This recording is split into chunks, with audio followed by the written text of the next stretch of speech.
Hello, listeners. This is Elena, and welcome to this week's edition of the Refrigeration News Podcast, where we bring you the top stories from the world of cooling, storage, and freezing. We've got a lineup of news that not only keeps you informed, but might just bring a smile to your face. So let's get right into it. Remember, you can read all these stories in more detail on our website, refindustry.com. Our first news item introduces Copeland's innovative release, the GO Nano BLE temperature monitoring solution. This nifty device offers a fresh way to track temperatures at the individual pallet level for global shipments of perishable goods. Using Bluetooth low-energy technology, this logger offers real-time data and enhances cold chain visibility, ensuring that those high-value goodies get the royal treatment all the way to their destination. Next up, we kick things over to the sporting world, where FC Bayern Munich has teamed up with Viessmann Climate Solutions to install 19 new heat pumps at their home turf, the Allianz Arena. Part of their sustainable push, these new pumps aim to significantly cut down CO2 emissions while adding energy efficiency, ensuring that the excitement on the pitch is matched by the eco-friendly journey of the stadium's operations.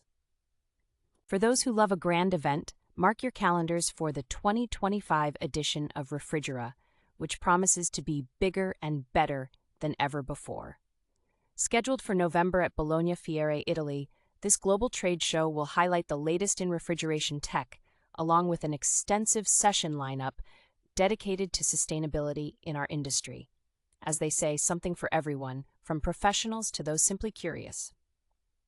The celebration continues with Secop marking its 15th anniversary worldwide, and the recent party train stopped in the U.S. Here, they shone a light on their American team's vital role in driving customer success across the Americas. Secop continues to innovate and ensure a sustainable future, all while fostering a team that is described as people who build trust and know-how. A special shout-out to them for setting the bar. And finally, Gree Australia has made waves with the introduction of their inverter hot water heat pump, capable of producing hot water without needing a booster element, perfect for both homes and businesses. Featuring R290 refrigerant for max efficiency and a host of technical features, it promises considerable energy savings. Plus, with a 6-year warranty, you can have peace of mind while you save some dimes. That's it for this week's Packed podcast. We hope you've enjoyed the roundup. Remember, for more detailed articles and to stay updated with the ever-evolving world of refrigeration, head over to refindustry.com. Thanks for tuning in, and until next time, keep it cool.